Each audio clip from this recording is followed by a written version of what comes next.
Assalamualaikum warahmatullahi wabarakatuh. Perkenalkan, nama saya Putri Yanton Permatasari dari kelas 9C. Di sini saya akan menjelaskan kepada kalian semua tentang perkembangbiakan sempurna dan tidak sempurna pada hewan, yang akan bertujuan agar kalian mengetahui bagaimana dan apa saja jenis-jenis perkembangbiakan pada hewan. Penasaran? Yuk simak penjelasan berikut. Cekidot.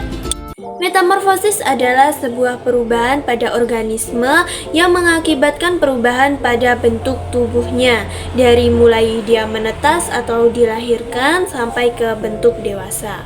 Metamorfosis ini juga dibagi menjadi dua jenis, yaitu metamorfosis sempurna dan metamorfosis tidak sempurna. Oke, kita sekarang masuk ke yang metamorfosis sempurna terlebih dahulu.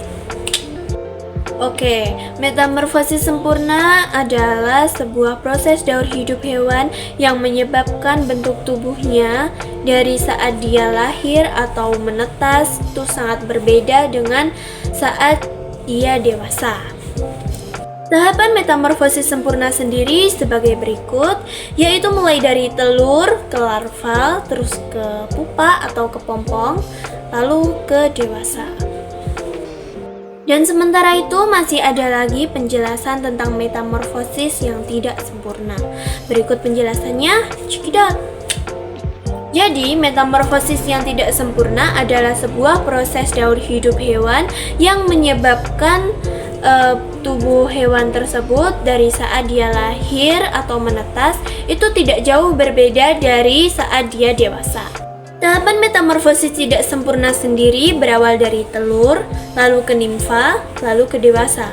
Nimfa sendiri adalah bentuk dari hewan muda dari kelompok bermetamorfosis yang tidak sempurna. Oke, setelah kita membahas penjelasan tentang metamorfosis sempurna dan metamorfosis tidak sempurna, kali ini kita akan membahas tentang contoh-contoh hewan yang mengalami metamorfosis sempurna dan metamorfosis tidak sempurna. Hewan-hewan yang mengalami metamorfosis sempurna itu sebagai berikut, yaitu ada kupu-kupu, lalat, terus nyamuk, ada juga kata.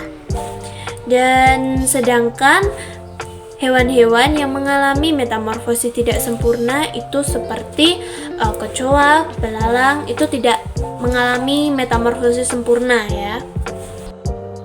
Dan setelah penjelasan tadi, kali ini saya akan menyampaikan manfaat-manfaat yang harus kita tahu dari metamorfosis dan daur hidup hewan pada manusia, baik secara langsung maupun tidak langsung, dan sejumlah manfaat yang diberikan dari proses daur hidup hewan tersebut, yakni sebagai berikut.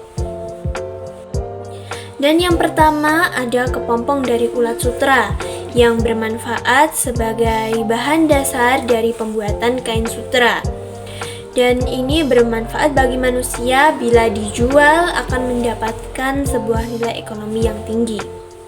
Lalu yang kedua ada kupu-kupu yang dapat membantu dalam proses penyerbukan tumbuhan berbunga. Hal ini bermanfaat pada manusia yang menjalankan atau membudidayakan bunga atau tumbuhan berbunga untuk bisnis ataupun hanya sekedar untuk keindahan.